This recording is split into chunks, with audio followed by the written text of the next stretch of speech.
Hi, welcome back to the North Morning Show right here on TTT. Everybody, we are keeping it moving, and we continue the great conversations here, and to give you information, to give you education, and to give you everything that is happening now. See what I did there? Now.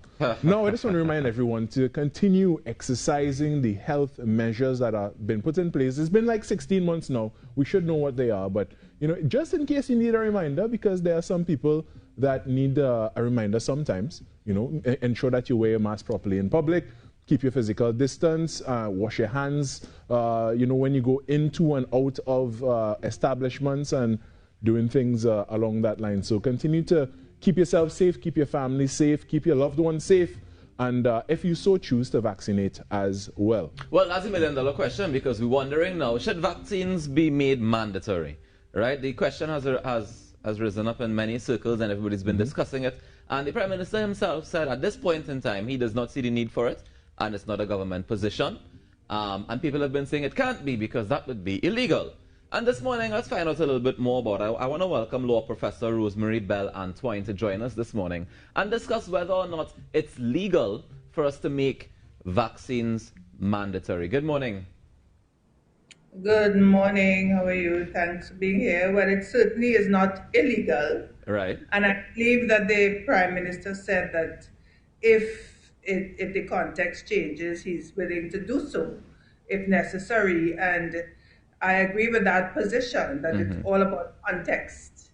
And that is also a position that we hold in law. When we make laws, or when we rule actions to be valid or legal or legitimate, it always has to do with context, what is reasonable in the particular circumstances, and what is proportionate if we're talking about human rights and so on. So it's not just a black and white answer. Right. So maybe months ago it may not have been so reasonable, or 3 months ago when we had just a few cases. But when cases rise, and if God forbid they got even worse, it would be much more justifiable or reasonable or proportionate. So although he's not a lawyer, I think he hit the nail on the head in the sense of saying, well for now, but we're looking at it, but if it gets worse, and we will do what we need to do, that's the kind of thinking. Yeah. And I mean, I guess he did also say that, he chatted with the law professionals and he consulted accordingly to get the right information. But what I want us to kind of break down, in terms of, you're saying it's context is what's important when it comes to the law. However, in order to even begin passing a law, there needs to be a 3/5 majority in Parliament voting for the law to be able to make it valid.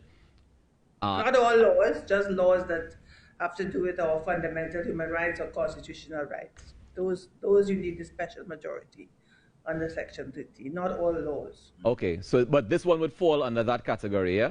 It should, yes, because, of course, in recent times we have seen where that question itself is debatable, whether a law is infringing on your human rights. But I would say, yes, this one does touch on human rights as well as other things, labor law issues, etc. Well, so that's yes, the next part.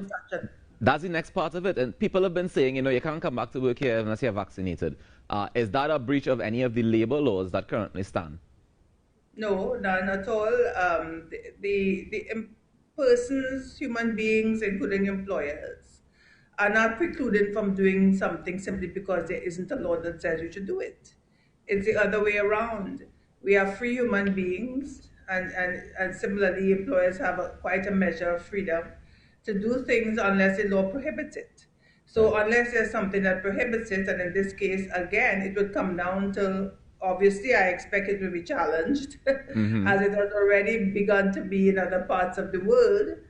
And then it will be up to the court to determine whether that is reasonable. But to say that it is unlawful or even illegal, no, because employers already requires to do several things. You must have a medical, you must do this, you must have certain conditions, you must have certain qualifications and so. And we are already required to do many things in society. So it's, at first blush, it's not, but whether it will be ruled to be reasonable would be a different question. Now, would that fall, though, under the category of maybe discrimination against unvaccinated people? No, definitely not. That's another. You said they've been talking about lawyers. I'm sorry to say, but even some lawyers I've heard saying things which honestly I can't understand where they got it from. discrimination. I probably shouldn't say these things. But the thing is that discrimination is a very narrow concept, whether it's generally or whether it's under our Equal Opportunities Act, for instance, in the sense that there are only certain grounds that you have to establish. So you have race, sex, gender, disability, and so forth. So it's only if you can establish the different treatment is within those categories, then you can talk about discrimination. But the word discrimination, just like the word human rights these days, is used loosely to mean anything under the sun, but it's not anything under the sun. Yeah. Wait, human rights is not anything under the sun either? Well, you know, it's funny because just a few years ago, I gave a talk about human rights and apathy. People in the Caribbean seem to not understand what human rights is or believe in it. They thought it was just about death penalty. Now it's everything is a human right now. It's gone the other way. Exactly. Everything is a human right, which is probably a good thing.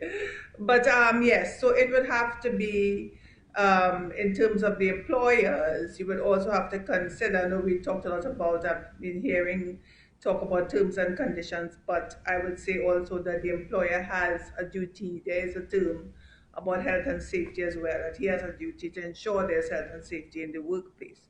So he would be arguing that, he or she would be saying, this is what I'm required to do reasonably to ensure that my workers and indeed the public are kept safe and healthy. And that would have to be balanced against any individual right. All right. Now, based on what you're saying there, right, and the information we have about all of the vaccines so far is that they don't stop the spread of the virus. What they do is they keep you safe from hospitalization and possibly death.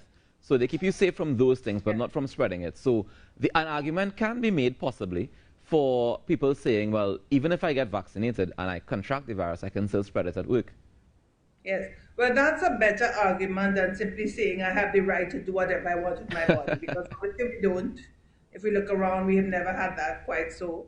But so this whole idea of is it effective, and question as to whether something is proportionate, whether you would take that route, we'd also have to consider what is the point of doing it. It's taking a hammer to kill an ant.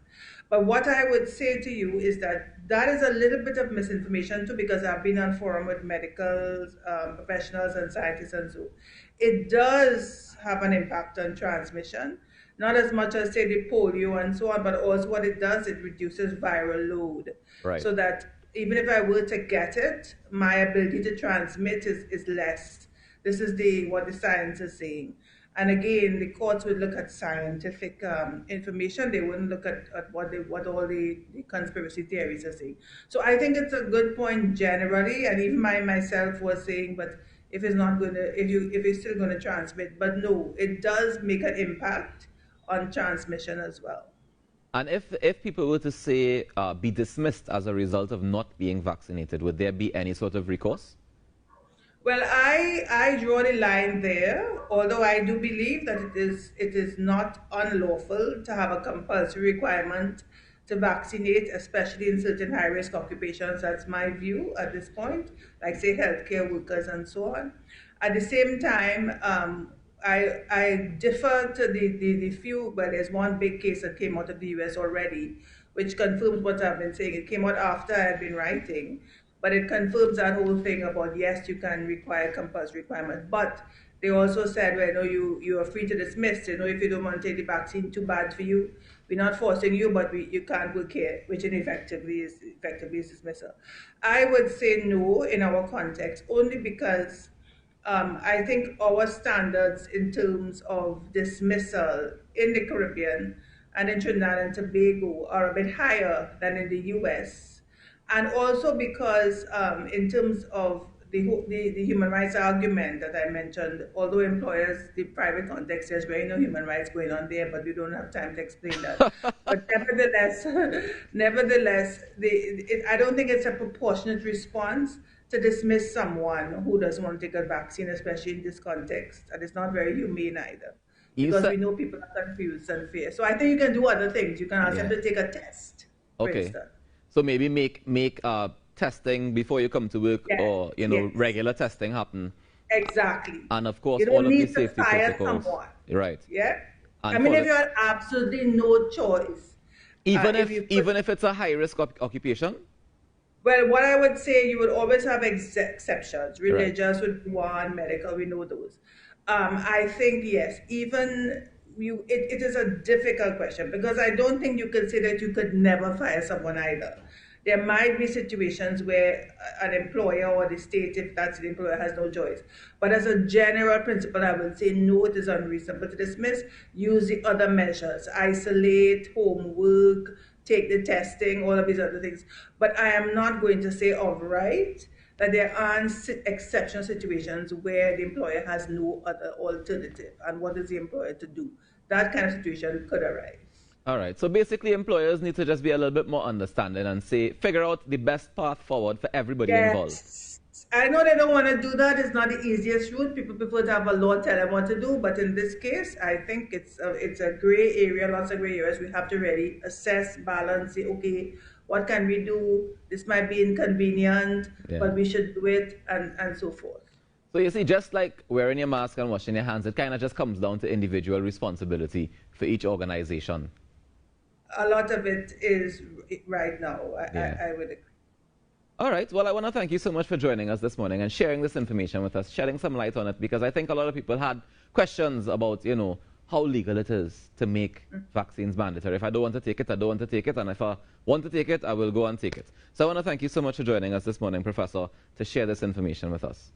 You're welcome. Have a good day. Bye-bye. You as well. Take care. That's Rosemary Bell, Antoine Law Professor, and she's just telling us that, you know, it's not mandatory as yet, and it's not illegal to make it mandatory if necessary. So what's important is context, like everything else in life. Let's take a quick break and come back with more inside the Now Morning Show. Stay tuned.